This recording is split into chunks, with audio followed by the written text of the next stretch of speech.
चौधरी साहब के शासन में 2 महीने तक उदयपुर की सांसें बंद रही थे। मंत्री जी क्या कर रहे हैं, वो वही काम आप देख लो, आप एसडीएम, तहसीलदार, सीआई, ये बाकी गुंडाराज है। आपने लोगों को तो जेल में जाते हुए देखा है, कभी बकरियों को जाते हुए देखा क्या? सबसे पहले तो मैं आपसे ये पूछना चाहूंगा कि आप राजनीति में कब से हो? मैं छात्र जीवन से राजनीति में हूँ। मैंने 2006 में 10वीं पास की थी और 2008 में मैंने सीनियर क्लास पास की थी। और सीनियर पास करने के बाद कॉलेज में विद्यार्थी संगठनों के बीच गए, कॉलेज में एडमिशन लिया और तभी से 2009 से लेकर अब तक आपने लड़ते, जूझते, आंदोलन करते, कभी फीस के लिए, कभी यूनिवर्सिटी में जो पेपर हैं उनके लिए, कभी सड़क पे, कभी शराब के खिलाफ, कभी टोल के खिलाफ, कभी किसी ना किसी तरह से स्ट्रगल हम करते हैं, कभी एम्बुलेंस के लिए, कभी किसी के लिए। फिर धीरे धीरे ये राजनीति में विद्यार्थी संगठनों से हम खूब आंदोलन करते हैं और आंदोलन करते करते हैं हमारी एजुकेशन हो गई। 15 में मैंने आकर के उदयपुर में चुनाव लड़ा। 2015 में मैंने फर्स्ट चुनाव लड़ा। फर्स्ट चुनाव लड़ने के साथ ही मैं नगर पालिका में खूब विपक्ष में रहकर जबरदस्त तरीके से विपक्ष की भूमिका निभाई। उस समय इस जिले में संतोष जी और सुखवंत जी की तुत्ती बोलती थी और इतना एटीट्यूड था कि ये किसी को कुछ समझते नहीं थे, चाहे वो मेरे जैसा जनप्रतिनिधि है, ऐसे कालर पकड़ के बाहर निकाल देते थे। उस राज में मैं संलग्न पूरे जिले में, जो इस समय मंत्री है राजेंद्र गुड़ा साहब, वो भी चुप थे, लेकिन आपका भाई वहाँ लड़ाई लड़ रहा था। और इसके साथ जैसे लड़ते लड़ते लड़ते 5 साल बीत गए, लोगों के काम करवाए। फिर 20-21 में फिर कोरोना लग गया। कोरोना में मैंने लोगों की मदद की। फिर 21 में चुनाव हुए। 21 में चुनाव हुए तो जनता ने फिर आशीर्वाद दिया और फिर इनकी छाती पर मूंग तलने के लिए फिर भेज दिया।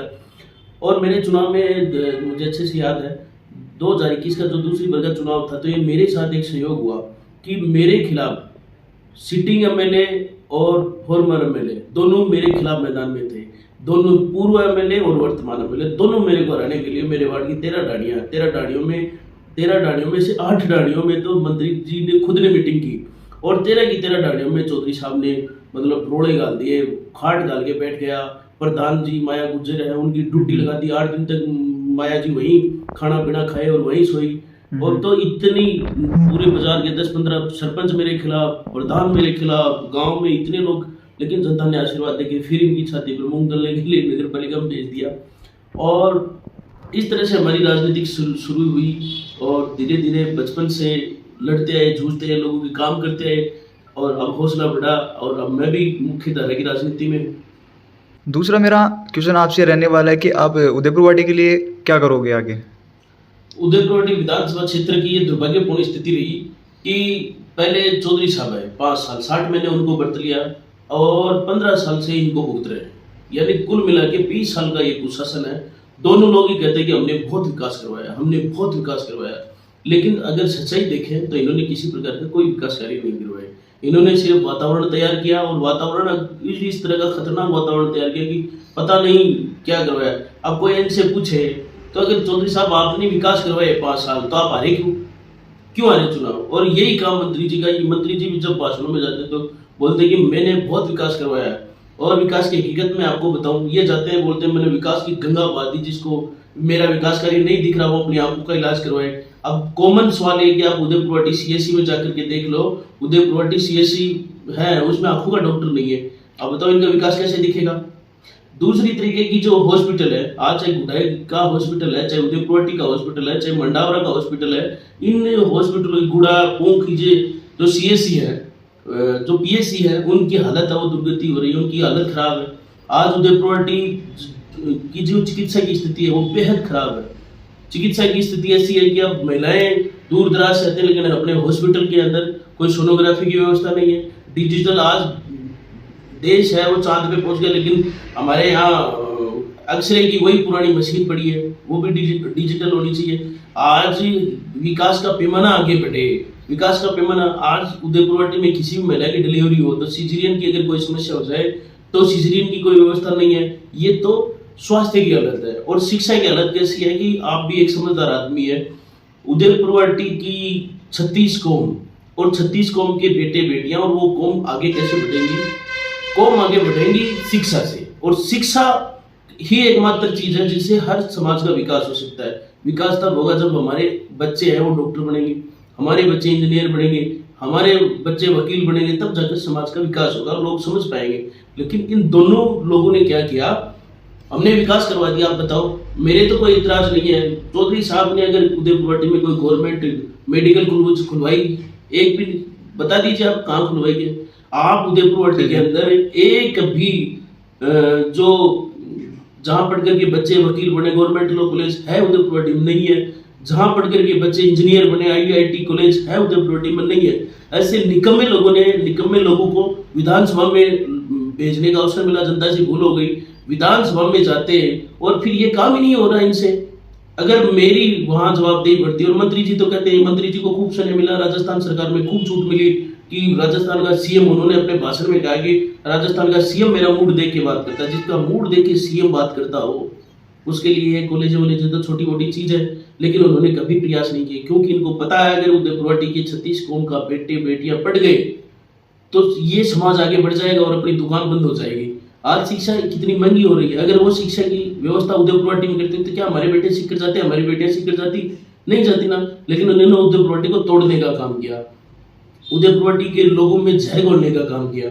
ये इस काम में तो ये ट्रेड है। बाकी विकास कार्यों के मामले में पानी की हालत देख लीजिए आप यहीं से पथरीले एरिया में शुरू हो जाए, पहाड़ी एरिया में पानी पाताल में चला गया, इन्होंने पानी के लिए कोई व्यवस्था नहीं की।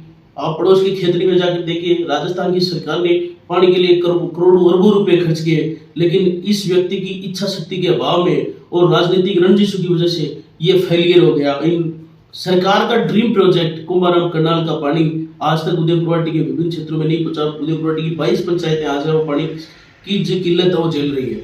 अगर हमें अवसर मिला तो हम इन पानी की कुंभाराम कनाल के जरिए पानी की व्यवस्था करवाएंगे।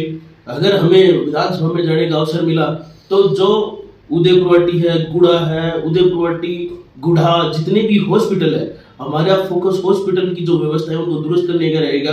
गांव में ही अगर किसी महिला के कोई दिक्कत हो गई तो उनको झुंझुनू जाने की जरूरत नहीं पड़ेगी, उनको सीकर जाने की जरूरत नहीं पड़ेगी, उनको जयपुर जाने की जरूरत नहीं पड़ेगी। गरीब आदमी अपने गांव में ही सारी व्यवस्था है उनका उपयोग कर सकेगा। एजुकेशन को लेकर क्या बोलना चाहोगे आप? एजुकेशन के लिए, एजुकेशन का सत्यानाश अगर किसी ने किया तो इन दोनों ने मिलकर किया। आज की तारीख में दोनों का एक प्लान है कि उदयपुर कैसे कमजोर हो।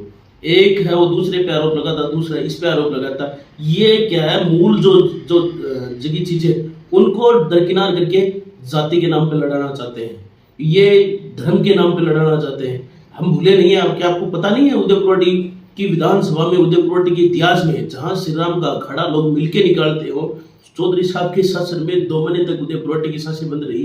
क्या भूल सकते हैं कोई लोग? नहीं भूल पाएंगे। यही राजेंद्र गुड्डा साहब की हालत है। आज उदयपुर में इतना बड़ा गुंडा राज है। आपने लोगों को तो जेल में जाते हुए देखा है, कभी बकरियों को जाते हुए देखा क्या? नहीं देखा ना। लेकिन हमारे यहाँ जनरल डायर जैसा रेंजर लाकर रख दिया और उस रेंजर ने हमारे 5-6 बकरियां पकड़ी। 5 दिन तक वो वन विभाग की जेल में रही। मैंने उनकी जमानत करवा के, रसीद कटवा के फिर लेके आया। अब बताओ, इस तरह की गुंडागर्दी। आज वो कह रहे हैं, कल परसों मैंने एक वीडियो सुना मंत्री जी का, वो कह रहे हैं कि भगवान को जवाब देना पड़ेगा। अरे मंत्री जी, अगर भगवान ने हिसाब लेना शुरू कर दिया तो आपके तो कीड़े पड़ेंगे, क्योंकि आपने उदयपुर सहित आसपास की ग्राम पंचायतों की कम से कम 50 ट्रैक्टर चालकों के ट्रैक्टर बंद करवा दिए। 10 तो मेरे सामने ऐसे केस हैं जिनके पिताजी खत्म हो गए, और पिताजी जैसे खत्म है तीसरे दिन ये जनरल डायर से कह के रणवीर सिंह को, रेंजर जो रणवीर सिंह है, ये जनरल डायर जैसा अधिकारी है, इसने ट्रैक्टर जब्त कर दिए, उन गरीबों के चूल्हे उजाड़ दिए जिनका परिवार में कोई आदमी पालनहार चला जाए। और उसी दूसरे दिन इसने इतना गुंडा राज किया और कहता है कि भगवान हिसाब लेगा। भगवान ने अगर हिसाब लेना शुरू कर दिया तो आपका तो नंबर ही नहीं है, आप तो कीड़ों की कुंड में पड़ोगे अगर भगवान ने नंबर लेना शुरू कर दिया। क्या बात करते हो आप? इसने तो इतनी दुराचार किया है कि उदयपुर के लोगों के साथ। हाँ, इन्होंने एक काम जरूर किया है कि आपके फार्म हाउस को 8 बीघा से 80 बीघा में करवा लिया। आज गरीब आदमी वो अच्छी तरीके से, जो किसान काश्तकार परिवार थे, पहाड़ी लोगों की मुख्य आजीविका का साधन था बकरी पालन। इसने क्या किया, अपनी दुकान जमाने के लिए पेंथर ला करके यहाँ छोड़ दिया बिना व्यवस्था की। अब अगर वो जिम्मेदारी से करता तो आज सारे मवेशियों की हालत खराब आए दिन अखबार में आते हैं। इन्होंने तो छाती पे लाकर छोड़ दिया, जीना आराम हो गया। कम से कम भी 1000 बकरियों का नुकसान है वो अब तक कर चुके हैं। क्या सरकार, क्या कभी इन्होंने सरकार से मुआवजा दिलवाने की कोशिश की, नहीं की। वन विभाग ने कभी इनके ऊपर कोई व्यवस्था करने की कोशिश की, नहीं की। सिर्फ रेंजर रणवीर सिंह को जनरल डायर के रूप में छोड़ दिया और उदयपुरवाटी के लोगों पर अत्याचार कर रहा है। यही अलग जातिवाद का जहर किसने घोड़ा? वो कह रहा है ना, जातिवाद का जहर किसने घोड़ा? मंत्री जी ने तो घोड़ा है। मंत्री जी भी तो वही काम कर रहे हैं जो चौधरी साहब कर रहे हैं। मतलब आज तक जो काम चौधरी साहब ने जातिवाद फैलाया, इन्होंने भी वही काम किया। चौधरी साहब के शासन में कौन था बताइए मुझे? एसडीएम, तहसीलदार, ये जो सारे चीज कौन थे? यही तो थे। मंत्री जी क्या कर रहे हैं? वो वही काम, आप देख लो, आप एसडीएम, तहसीलदार, सीआई, ये बाकी सारी पोस्टों पे कौन काबिज थे? ऐसा नहीं होता। एक एमएलए लेवल का जो व्यक्ति होता, उनकी सोच बड़ी होनी चाहिए, उनके समझ काम करने के तरीके अलग होने चाहिए। दोनों ने जातिवाद का जहर फैलाया। दोनों ये चाह रहे हैं कि आज उदयपुरवाटी की बिरादरियों में इतनी नफरत पैदा कर दी। अगर मुझे विधानसभा में जाने का मौका मिला तो पहला फोकस ये जो जहर इन लोगों ने फैलाया है, जाट को राजपूत से लड़वा रहे हैं, माली को गुजर से लड़वाने का जो काम ये लोग क्षेत्र में कर रहे हैं, आने वाले समय में इनको मुंह तोड़ जवाब देंगे। और जो एजेंडे लेकर के जनता के बीच में हम चुनाव इसलिए लड़ रहे हैं कि जनता में एक स्वस्थ बिंदु पर चर्चा हो। और मैं इनको खुली चुनौती देता हूँ, ये 5-5 मिनट नहीं बोल सकते। जितने लोग चुनाव लड़ रहे हैं, हमारे पास हमारा संघर्ष है 13 साल का बोलने के लिए, सरकार की योजनाओं के लिए हमने काम किया है, गांव गरीब के लिए काम किया है, बुजुर्गों को तीर्थ कौन करवाने का काम कौन करता है? जैसे करता है। दिव्यांगों, विधवा महिलाओं को पेंशन संबंधी या और कोई दिक्कत हो पूरे विधानसभा क्षेत्र से पूरे जिले भर में, तो उनका काम कौन करता है? जैसे करता है। और अन्य कोई चीज की दिक्कत परेशानी हो तो वो सारे काम जब हम कर रहे हैं, तो क्या चौधरी साहब और घोड़ा साहब से किसी ने पूछा आज तक कि आप क्या कर रहे हो, आपने कितने काम करवाए? किसी ने पूछा? किसी ने नहीं पूछा, क्योंकि ये पूछने जैसा माहौल ही नहीं मिलने देते।